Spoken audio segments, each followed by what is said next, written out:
Hi guys, so we are going to discuss today on the topic democracy. This question is from the chapter Theories of Democracy, which is explain democracy and the conditions essential for the success of democracy. Okay, so first of all we should know the meaning of democracy for starting this whole question or whole topic or whole chapter. So a system in which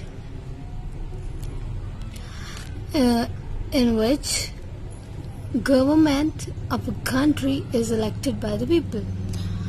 एक system जहाँ पर जो government होती है country की वो लोगों के द्वारा वोट करके गवर्नमेंट बनाई जाती है. दैट मीन्स लोकतंत्र या और समथिंग लाइक दैट.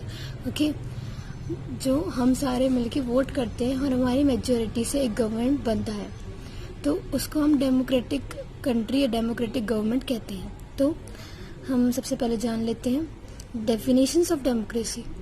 सो हम स्टार्ट करते हैं. According to Lincoln, democracy is the government of the people, by the people and for the people. So democracy is what? Government of the people. This is the government of the people, right? It is for government. And by whom? By us, that means by people. And for whom? For the people. Okay. Lord Bryce defined democracy to denote the form of government in which the ruling power of a state is legally vested not in any particular class or classes but in the members of a community as a whole. So democracy, Lord Bryce has defined it as to denote the form of government in which the ruling power of a state, that who should rule the state, is legally vested. मतलब हमको दी जाती है. Community as a whole, not like ये नहीं है कि any other particular class ही इस चीज़ को करेगी, मतलब वोट करेगी. सो ये हम सारों के लिए रहती है, पूरी कम्युनिटी एज अ होल, कि हम सारे मिलके एक गवर्नमेंट बना सकते हैं. ओके, और फॉर सीले ये है, it is a government in which every one has a share. मतलब every one has a share, that means every one can vote for the government. Okay, so and Chesterton defined it as a government which is in accord with the general will of the governed. Governed मतलब हम सारे, तो ये हमारी सारों की general will say बनता है एक गवर्नमेंट. तो उन्होंने इस डेमोक्रेसी को ऐसे डिफाइन किया. Okay, so now let's move on to conditions necessary for successful operation of democracy. So there are certain conditions necessary for the successful working of democratic institutions and for the attainment of those results at which they aim. So there are certain conditions without which this operation of democracy cannot be successful. So in order to make it successful, we have to follow these necessary conditions. मतलब under them only we can make this process as a success, okay, of democracy. Okay, so first is unity. The first and foremost condition necessary for the success of democracy is a clear consciousness of the community. Democracy demands a strong sense of solidarity and intense conviction and of unity and a pervasive feeling of communal life. There must be a kind of emotional integration. Unity is essential for its success. Okay, तो इसका मतलब साफ सीधा ये है कि unity होनी चाहिए, तभी हम डेमोक्रेटिक गवर्नमेंट हम ला सकते हैं. ओके, हमारी कंट्री में. ओके, सेकंड है हमारा honesty. Strong sense of solidarity होनी चाहिए, मतलब यूनिटी का एक सेंस. ओके, लाइक हम सारे एक हैं ऐसे में. Okay, honesty. The second basic need of democracy is the need of a high standard of honesty and of honor in public life. तो जब डेमोक्रेसी चाहिए तो फिर हमें हाई स्टैंडर्ड होनी चाहिए ऑनेस्टी में. Okay, and of honor in public life. Moral soundness is absolutely necessary for making an experiment in democracy a success. A corrupt democracy is most hopeless of political organization. People in a democracy must have a spirit of proud integrity, a determination to be self-sufficient, and a delicate sense of honor. Democracy demands fundamental honesty of men in general and their love of justice. So what happens is it demands कि democracy that means it demands fundamental honesty of man, मतलब honest तो होनी चाहिए, okay, तभी हम democracy को हमारी country में सही से चला सकते हैं। ऑनेस्टी मतलब आप समझ सकते हैं ईमानदारी, ओके, ठीक है, ईमानदार होना चाहिए, इट मीन्स हमारे लीडर को भी और हमें भी, ठीक है। A better public opinion. Third basic need of democracy is the presence of a sound public opinion. Sound public opinion मतलब good public opinion होना चाहिए, मतलब better मतलब right, okay. A sensitive social conscience and an effective general bill. Democratic government rests mainly upon public opinion, okay.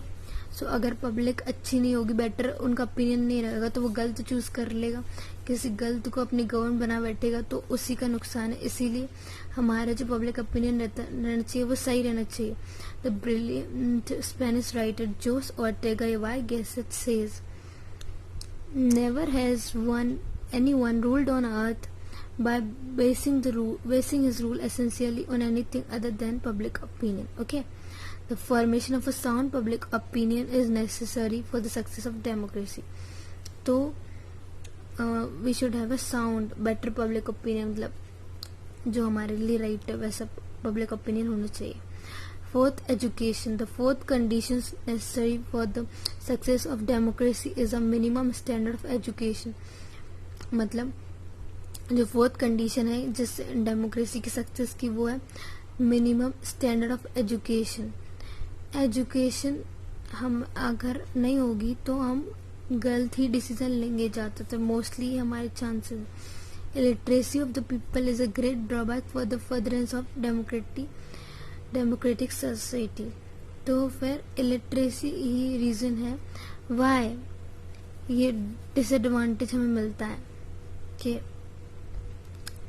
Great मतलब अगर education होगी तो हम सही डिसीजन ले पाएंगे, लिटरेसी रहेगी तो ये ग्रेट ड्रॉबैक है हमारे डेमोक्रेटिक सोसाइटी के लिए। डिसएडवांटेज ही तो रहेगा क्योंकि हमें एजुकेशन ही नहीं, हमें पता ही नहीं, हम किसी को भी लीडर चुन रहे हैं और जबकि वो सही नहीं है, he is a corrupt leader and what are we choosing? If we don't have proper education, if we don't have proper knowledge about him, what are we choosing?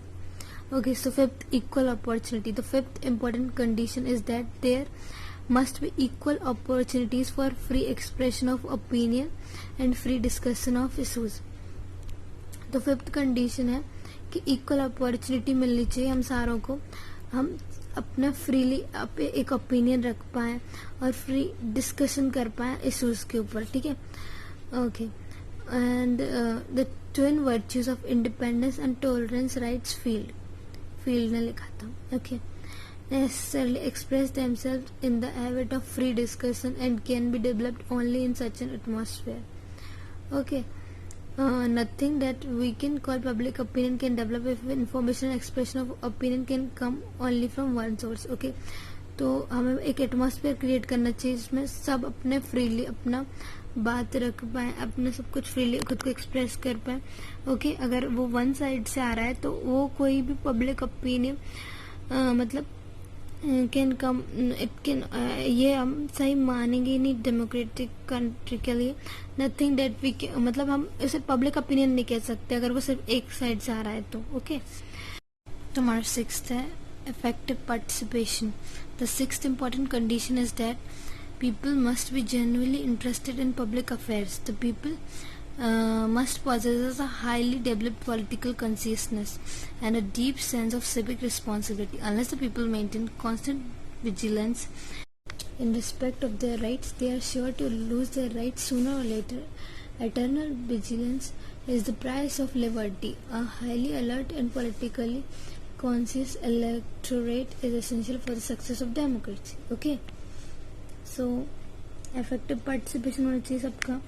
Sixth ये इम्पोर्टेंट कंडीशन है कि सब लोग interested हों public affairs में, और people मतलब high political consciousness होनी चाहिए सबको, और सिविक रिस्पॉन्सिबिलिटी के लिए एक डीप सेंस रखना चाहिए सबको। और अनलेस फिर जब तक पीपल मेंटेन नहीं करेंगे एक विजिलेंस मतलब to keep keeping constant eye on something, so in order to prevent it from difficulties. Okay, like okay, so ये होना चाहिए, मतलब एक हमें अपना एक रिस्पॉन्सिबिलिटी का ये होना चाहिए कि हाँ हमारे पास है कोई रिस्पॉन्सिबिलिटी, तो हम मतलब सबका पार्टिसिपेशन होना चाहिए उसमें. Okay, so the seventh economic democracy, the seventh important condition is that there must be a certain measure of economic democracy. A certain measure of economic democracy is essential for the proper functioning of political democracy. Okay, so that's all.